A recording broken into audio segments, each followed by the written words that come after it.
entre 6 et 7 ans et des visages rongés par la peur.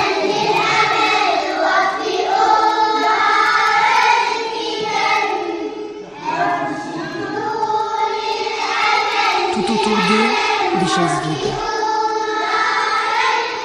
Dans la mémoire de ces enfants de Raïs, rien ne pourra effacer le cauchemar de cette nuit du 29 août.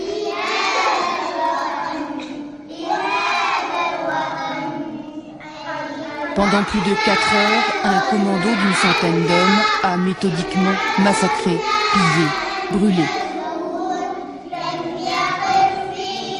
Parmi les victimes, beaucoup d'enfants.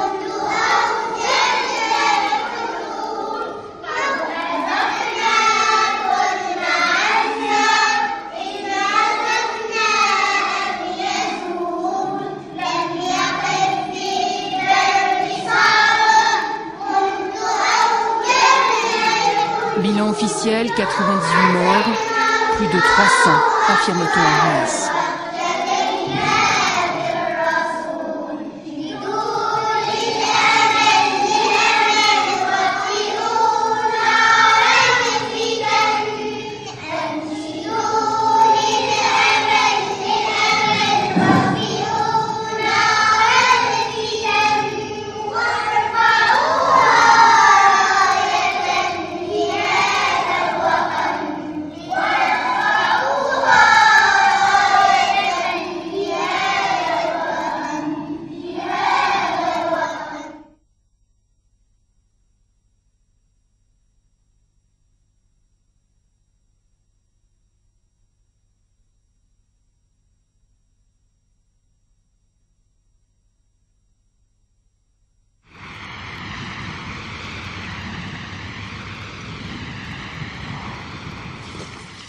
Saïd, prof d'anglais au collège de Raïs, était en vacances. Cette nuit-là, son père, sa mère, ses sœurs, 25 personnes de sa famille ont été égorgées. Son plus jeune frère est l'un des rares rescapés. Ça, c'est la place de mon père. C'est un vieux de 64 ans. Il vit toujours là dans cette place. Il est toujours là. Cette maison, avant, elle était pleine de gosses et de sœurs et de frères. Et maintenant, elle est vide maintenant. Vers 11h, j'ai entendu des cris. Chez moi, tout le monde dormait. J'ai réveillé mon père. Nous sommes montés au 3e étage et nous avons regardé.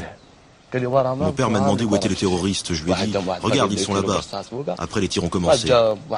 Ensuite, mon oncle est arrivé et nous sommes tous descendus. On a regardé par où on pouvait fuir, mais on s'est rendu compte qu'on était complètement encerclés. On ne savait plus où aller. D'autres terroristes sont arrivés. On a réveillé tout le monde. On a appelé notre voisin. On est tous partis chez lui. Qu'est-ce qu'ils disaient? Quels étaient les mots qu'ils utilisaient? Ils blasphémaient, ils criaient Allah Akbar, je redis Dieu. Ils nous insultaient. Ensuite, ils appelaient les gens, ils disaient, toi, tu descends. Vous là-haut, descendez tous. On était complètement encerclés. Après, les premières bombes ont éclaté, ils ont fait sauter les portes et les fenêtres, et ils ont commencé à monter. Pendant qu'un groupe pillait en bas, les autres ont commencé à égorger ceux qui étaient au premier étage. D'autres ensuite sont montés au 2e, puis au 3e. C'est à ce moment-là que l'un d'eux m'a vu. Il a essayé de m'attraper, j'ai regardé autour de moi. Il y avait une fenêtre et j'ai sauté.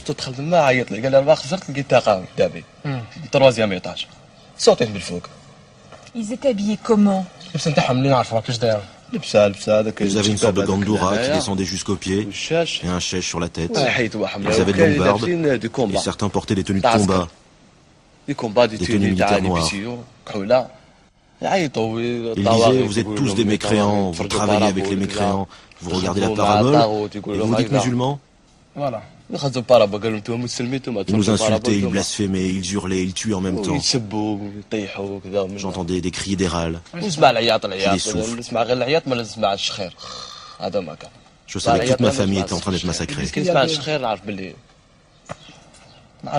Parmi eux, il y en avait que je connaissais. Ils sont d'ici, de chez nous. Cela, c'est même pas la peine d'en parler. Les autres, ceux que je n'avais jamais vus, je les reconnaîtrai. Je ne peux pas les oublier. T'as vu qui alors? J'ai vu Belal, Jarat. Vous les connaissiez alors, ces gens-là? Si, ces gens-là, ils sont de ce quartier-là. Et c'est sûr que c'est le GIA pour lui? Oh, ma GIA, elle est C'est le GIA, c'est sûr. Ah, c'est eux. Ils disent que j'en suis sûr que c'est eux. Comment il peut être aussi sûr que ça? فاش اش راك تاكد بلي هما Je te dis que j'ai reconnu ceux de chez nous. C'était avec les autres, c'est clair. de ce quartier-là Je suis sûr que c'est eux. Mais oui, je les connais. Il n'y a aucun doute. Ce sont des terroristes depuis Extant, ce n'est pas depuis... Il n'y a personne qui peut faire ces crimes à part eux. Pour les deux frères, impossible pour l'instant de revivre dans la maison familiale. Chaque soir, avant la tombée de la nuit, ils partent dormir chez les amis à Sidi Moussa, à quelques kilomètres de là. De l'autre côté du village, même scénario, même carnage. Dans cette ruelle, des dizaines de victimes. Ahmed aujourd'hui est armé. Mais cette nuit-là, impuissant, il a juste eu le temps de cacher sa femme au fond du jardin, un abri qu'il pensait sûr.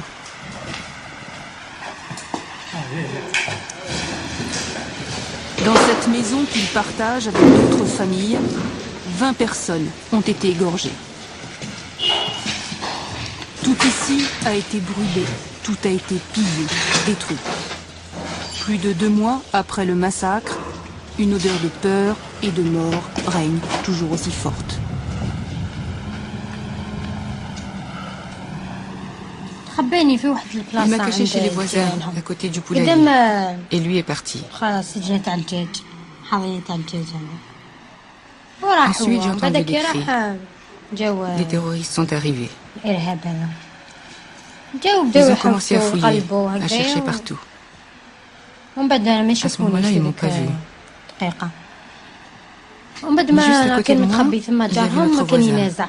Et il s'est mis à gémir. J'ai entendu des voix dire « Ramène des lampes, il y a encore des mécréants, des traîtres. Ils sont cachés ici. » Je les ai entendus s'approcher et ils m'ont trouvé. Je ne bougeais pas et l'un d'eux a dit « Celle-là est morte, qu'est-ce qu'on fait ?» L'autre a répondu « Attends, on va voir si elle est vraiment morte. » Alors j'ai senti qu'on me frappait avec une barre de fer et je me suis mise à crier. À ce moment-là, celui qui a frappé a dit « Je savais bien qu'elle n'était pas morte. Achève-la. » Ensuite, il y a eu l'appel à la prière de l'aube. Ça venait de la mosquée, je crois. Celui qui était le plus près de moi a commencé à faire la prière. L'autre s'est éloigné. Je n'osais plus bouger. Je ne voulais pas les regarder. Je m'attendais à être tuée. Pour moi, c'était sûr. Je me préparais à cela. Celui qui faisait la prière disait Allahu Akbar. Et il a dit plusieurs fois. Et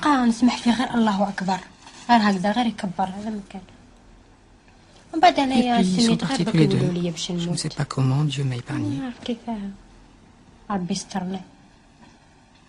Comment est-ce que des gens qui font leur prière peuvent aussi massacrer comme ils ont massacré? Je ne sais pas quoi dire.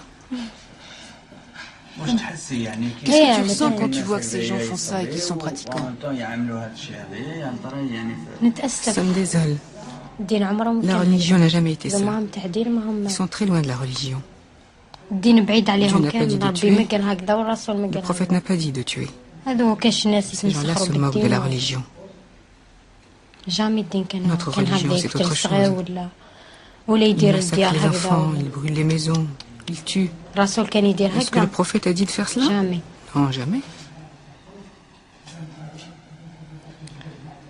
Je ne sais pas comment ils comprennent, eux, la religion. Ils l'interprètent à l'envers. Notre religion est une religion de tolérance. Pas ce qu'ils font. C'est pas ça notre religion. Et maintenant, qu'est-ce que vous ressentez?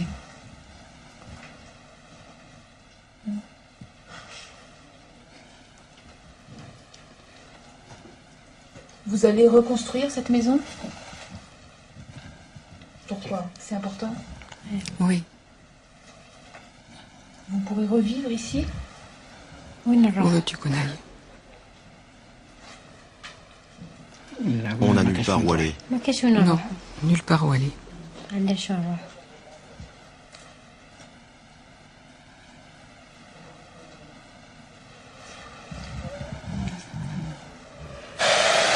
Zora était l'une des premières photographes à se rendre sur place.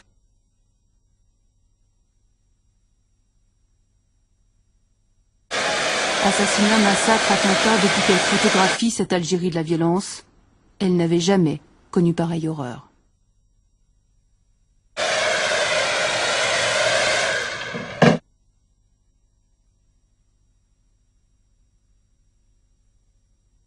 J'ai déjà vu des corps, j'ai déjà vu des gens par terre et tout, mais ces jours-là, c'était trop fort.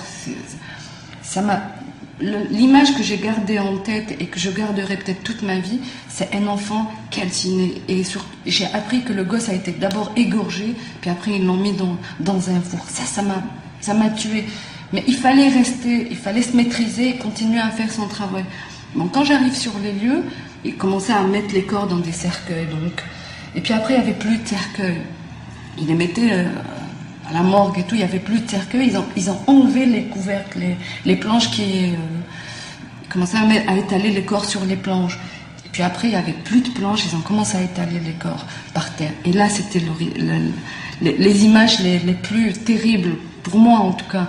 Le type de la protection civile qui est habitué à voir toutes les... Il s'est habitué à voir les horreurs et tout, mais ce jour-là, je sentais que les gens étaient abattus, que c'était la chose la plus forte qui a pu arriver en Algérie, quoi. Égorger des enfants, c'était horrible. Combien de corps t'as vu, toi, à peu près? Beaucoup.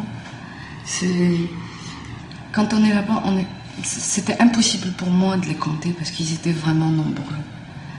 Et je n'invente rien parce qu'il y a des images qui prouvent tout ça. Je n'invente absolument rien. Et c'était en tout cas plus de 200. Ça, je suis sûre et certaine.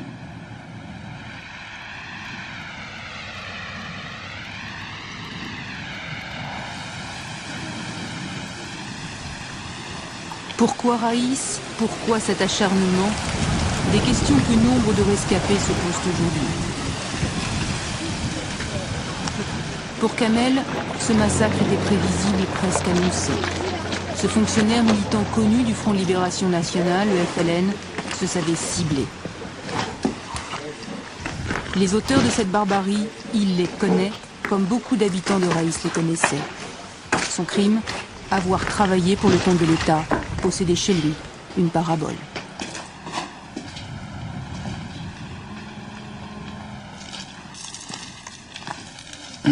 Voilà, quand ils ont brûlé la voiture, ils ont mis, de toute façon, la voiture a pris feu. Ils se sont rendus compte que tout le monde était là. Alors ils ont commencé à nous envoyer des cocktails Molotov. Et tout le balcon avait pris feu. Nous, on était à la maison, il y avait une quarantaine de personnes. Il restait mon voisin ici. Bon, il n'a pas eu le temps de monter chez moi. Il a été assassiné, lui et son fils. C'était un gosse de 4 ans. Brûlé, brûlé à vif. Et puis, bon, il y avait certainement, c'est leur chef, leur émir. Moi, j'entendais dire, quand elle est arrivée vers 2h30 comme ça, il leur disait, qu'est-ce que vous avez fait? Mais pourquoi vous avez brûlé la voiture? Il fallait pas brûler la voiture, le tarot était en haut. Il fallait commencer par eux, il fallait égorger les gens, et puis brûler la voiture. Il disait ça d'une manière claire. D'une manière claire, il commençait à crier sur ces sauvages-là, leur dire pourquoi vous avez brûlé la voiture. Mais comment qu'on va faire maintenant pour monter? C'était impossible parce que c'était les escaliers. En fait, c'est ça qui vous a sauvé. Exactement, c'est pour ça que je vous dis, parce que pour moi, je me considère comme mort et assassiné, égorgé comme tous mes voisins. Le hasard a voulu, bon voilà, notre chance, c'était la voiture qui nous a sauvés. C'est pour ça qu'on est là. Et vous êtes resté combien de temps sur votre balcon? On est resté 4 heures à la maison. 4 heures enfermés, 4 heures de cauchemar. Moi, personnellement, c'est un point d'interrogation, c'est une question que je me suis posée. Parce que les terroristes sont connus. Donc on est un criminel, c'est un criminel. Mais ce qu'on demande maintenant, c'est qu'il y avait des gens d'ici qui n'étaient pas connus. Peut-être que c'est des gens qui travaillent comme moi, comme vous, comme d'autres, ils font le truc, qui ne sont pas connus par les services de sécurité. Parce que là, quand ils sont rentrés ici, ils sont venus avec des listes.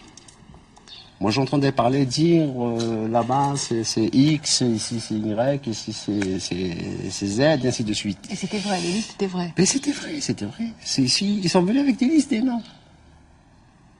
Ils les avaient d'où, ces listes? Pardon? Comment ils les avaient, ces listes? Il y avait des gens, je vous dis, qui sont venus avec eux. Qui ne sont pas terroristes, mais qui travaillent avec ces criminels. Et qui sont d'ici. Il y avait complicité de ces gens-là. Parce que comment, savez-vous? Bon, parce que c'est un logement qui a été abandonné depuis 3 ans. Vous voyez, ici, 3 ans. Bon, donc ils savaient que c'était un logement vide, inoccupé. Comment se fait-il que tous les logements, voilà, 1, 2, 3, 4, c'est des logements à qui ils ont mis feu, ils ont essayé de dégorger tout le monde, cet appartement n'a pas été touché. Parce qu'ils savaient que c'est un logement inoccupé. Ils ne sont pas venus comme ça au hasard, ils ont commencé à brûler, à tuer, à égorger là tout le monde. Donc il y a eu une liste des gens à abattre. Donc c'était calculé, c'était combiné, ils s'étaient bien informés de ce qui se passait. Et on est sûr que c'est le GIA qui est venu ici? Oui. Comment vous pouvez être aussi sûr que ça? Aussi sûr que ça je le dis et je suis responsable de mes dires.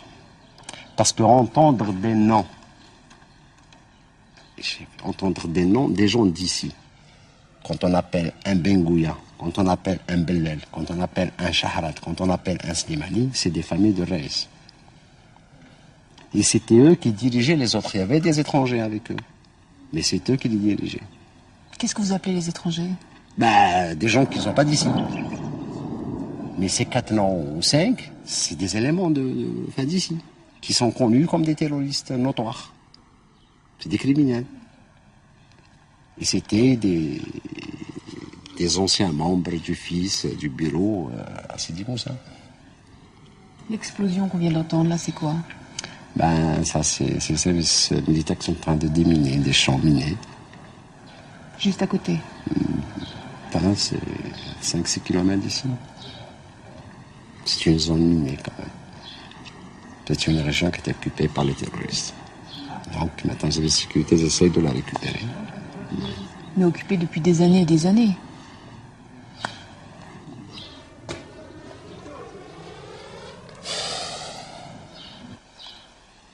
Dans cette plaine de la Mitidja qui commence au port d'Alger, la forêt, des maquis, autant de caches et de repères possibles pour les terroristes.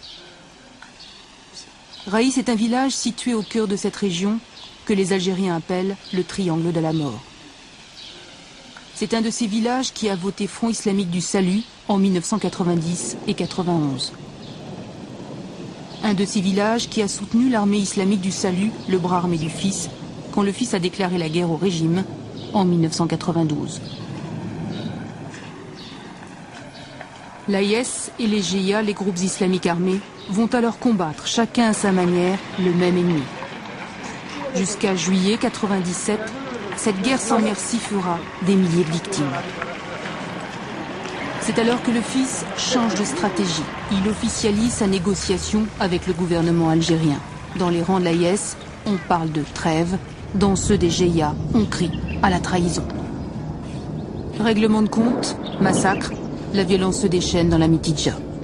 Aujourd'hui, l'armée algérienne essaie de reprendre le contrôle de cette région.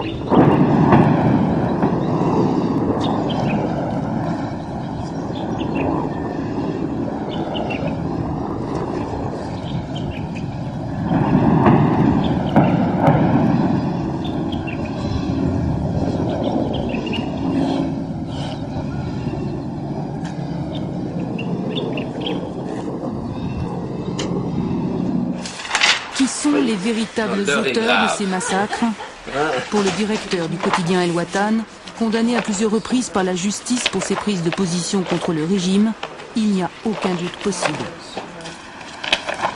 Écoutez, il y a des revendications, c'est des gens qui revendiquent ce qu'ils font.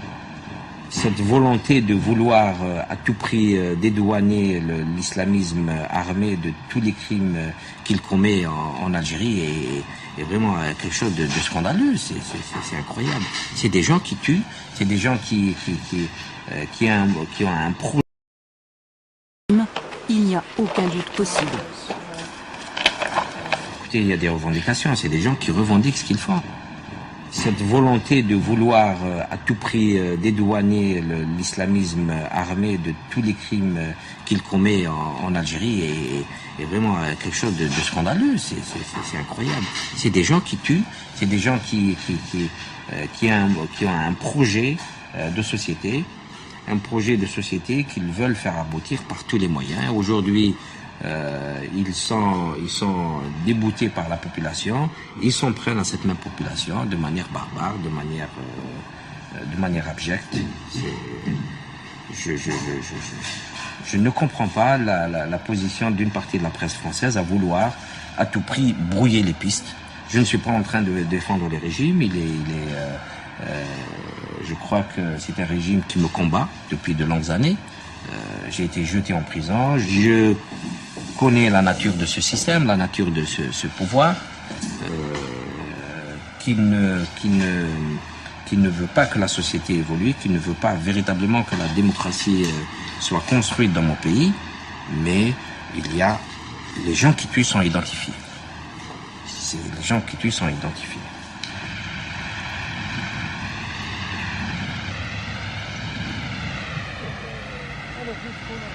À quelques kilomètres de Raïs, le cimetière de Baraki. C'est aujourd'hui vendredi, jour de la grande prière pour les musulmans, jour de recueillement. Comme chaque semaine, depuis le 29 août, Saïd et Mohamed, comme la plupart des familles de Raïs, viennent ici.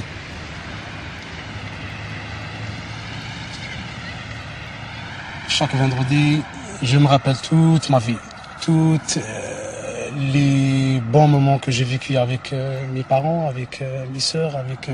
c'est dur, c'est ça. Oui, c'est ça. C'est un peu dur. Mais il faut que je vienne. Je dis que la prochaine vendredi, je viens pas, mais je ne peux pas.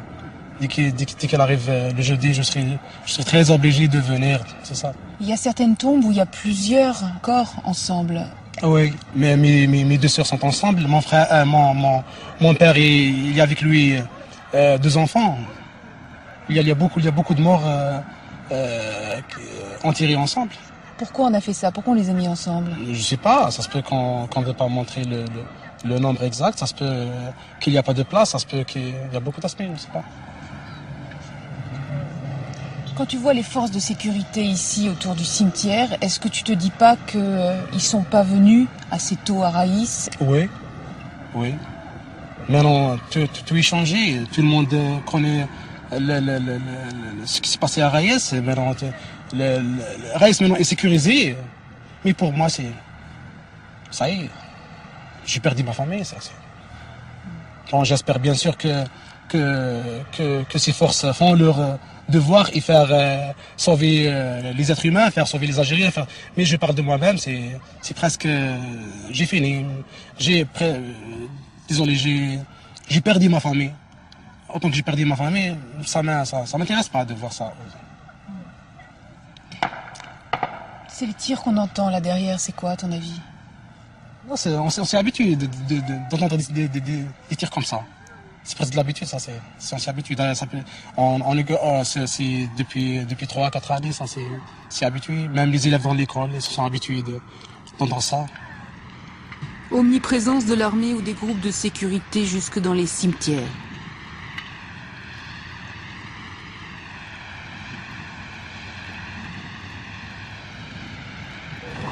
La zone est sous contrôle, affirment aujourd'hui les autorités algériennes. Impossible pourtant de circuler dans cette plaine de la Mitidja sans l'escorte des gendarmes. C'est quoi? Abandonné. Les maisons vides. Les gens sont partis là. Monsieur... La plupart des gens ils sont partis. Oui. Bentala, une ville fantôme, 4000 personnes vivaient ici. Le 23 septembre, comme à Raïs, un commando a tué, massacré, égorgé pendant plus de 4 heures. Mais ici, comme à Raïs, impossible de ne pas s'interroger sur l'étrange passivité des forces de l'ordre qui ont attendu le matin avant d'intervenir. Difficile de ne pas s'interroger alors qu'ici, comme à Raïs, les casernes sont toutes proches, que les maisons ont été systématiquement brûlées, que les cris des victimes et les rafales des kalachnikovs ont déchiré la nuit des heures durant.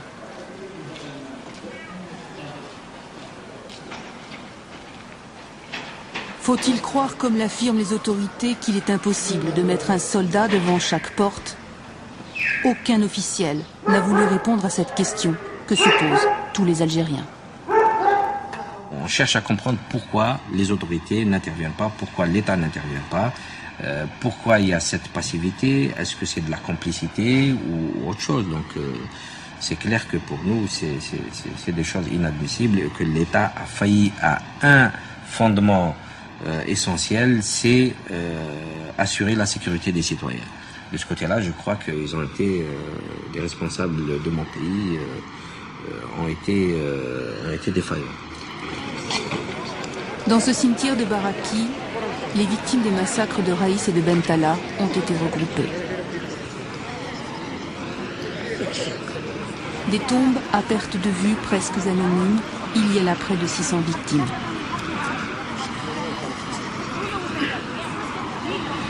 Ces femmes de Bentala, elles, ne pourront jamais oublier, jamais pardonner.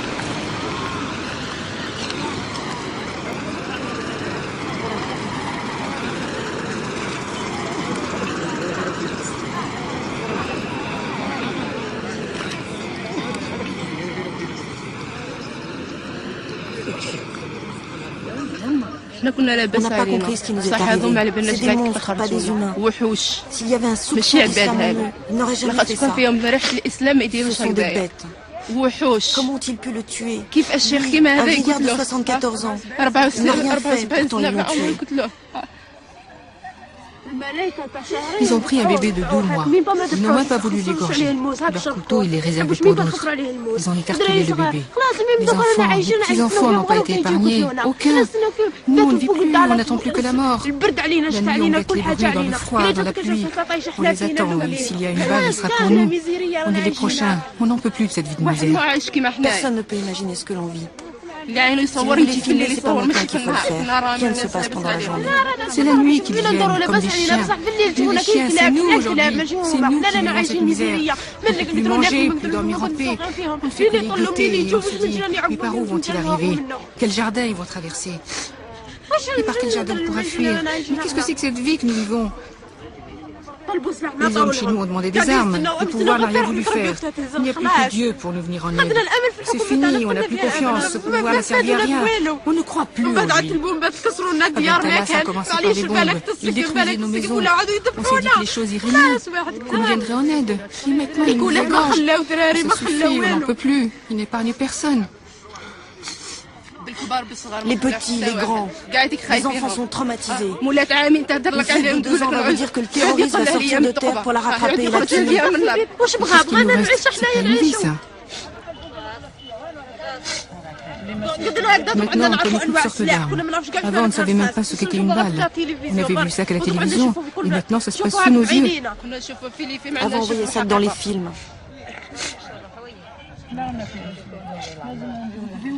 Ce vieillard-là, tout le monde l'aimait.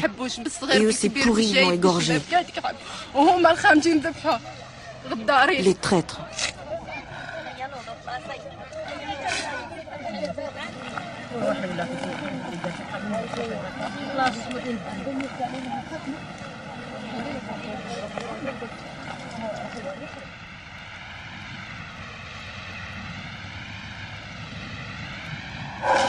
Raïs, une dernière fois, entre les jeunes du quartier et nous, une certaine habitude, un peu de confiance. D'abord inquiet, mal à l'aise, ils commencent à parler. Ils vont décrire le climat de terreur imposé par les groupes islamistes à Raïs avant le massacre. Règlement de compte, méfiance permanente, paraboles interdites, voile obligatoire pour les femmes et les filles, mais les plus jeunes, français interdit à l'école. Aujourd'hui, après le massacre, maintenant que chacun sait qui sont les tueurs, les jeunes du quartier ont décidé de s'organiser en groupe d'autodéfense avec cette fois la bénédiction et l'aide des autorités. On leur a distribué des armes il y a quelques jours. C'est impossible qu'ils reviennent. Parce que maintenant on est prêt. On est main dans la main dans le quartier. T'as compris? On est tous solidaires, on sera face à eux. C'est simple, maintenant on les attend avec des armes. Et eux, ils ne pourront plus revenir ici. Et d'après toi, si vous aviez été armé, est-ce que tout ça aurait pu être évité?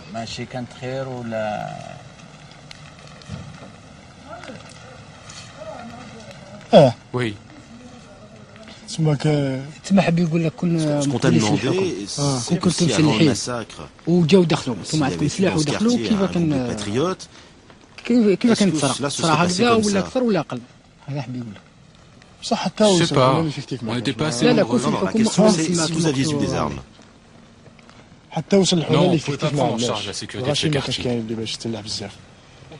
Pourquoi il n'y avait pas suffisamment de personnes? La confiance. La confiance vis-à-vis de qui? Où est-ce que tu veux en venir? Il n'y avait pas la confiance. C'est quoi cette histoire de confiance? La confiance, elle n'existait pas. Ici, on savait que certains travaillaient pour eux. Ils parlaient, ils donnaient des informations aux terroristes. On le savait. Ils avaient leurs informateurs ici, ceux qui travaillaient avec eux. Par exemple, regarde, il a pensé où c'est un patriote, le lendemain, on le retrouve mort. Voilà, c'est comme ça. Et ces informateurs, ils sont où maintenant? On les a tous attrapés et on les a remis aux autorités après le massacre. Vous les connaissez bien alors? Mais oui, dès le début, on les connaissait.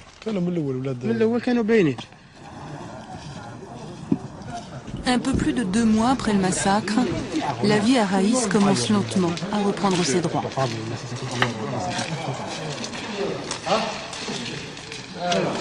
Fermé depuis cette nuit du 29 août, ce café a réouvert ses portes ce matin.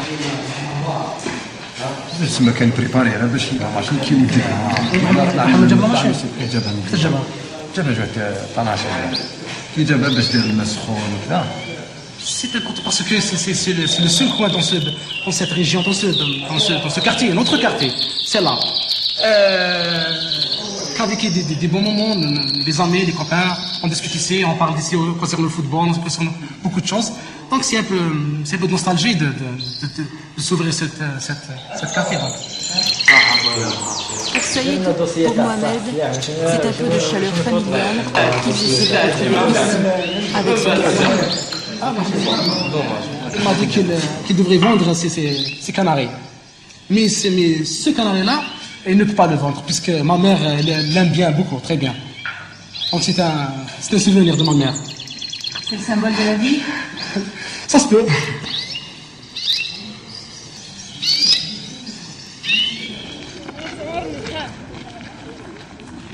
La vie qui reprend tout doucement, mais pour ces enfants de l'école de Raïs, rien, ici, ne pourra plus jamais être comme avant.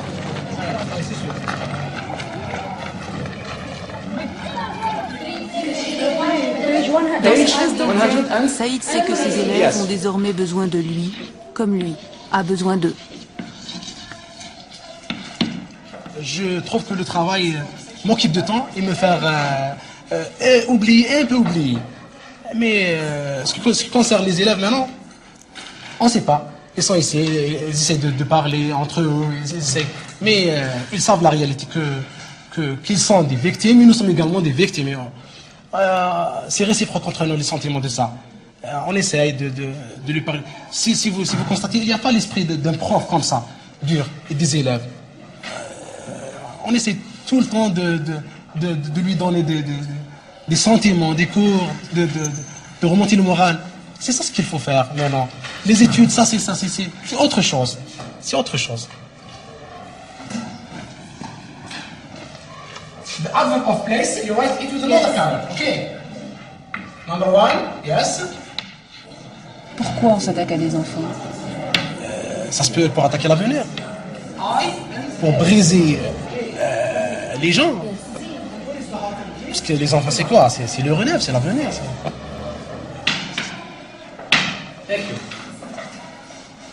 On a eu très peur. On pensait qu'on allait tous mourir. Nous et nos familles. Il y a des amis qui ont été tués? Oui, Sabina. Et vous avez vu les psychologues? Non, ils sont pas venus à la classe. Ils ont passé par d'autres classes. Aujourd'hui à Raïs, est-ce qu'on peut oublier, quand on est au soulage, est-ce qu'on peut oublier ce qui s'est passé? Non, on ne pourra pas.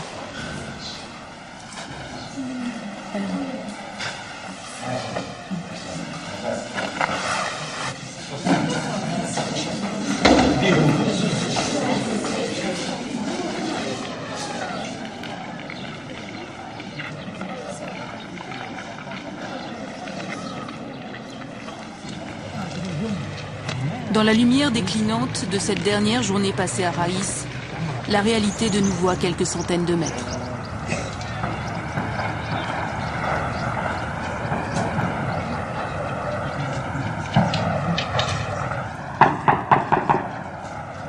Des tirs comme pour rappeler que Raïs est une région en guerre, dans un pays rongé par la violence.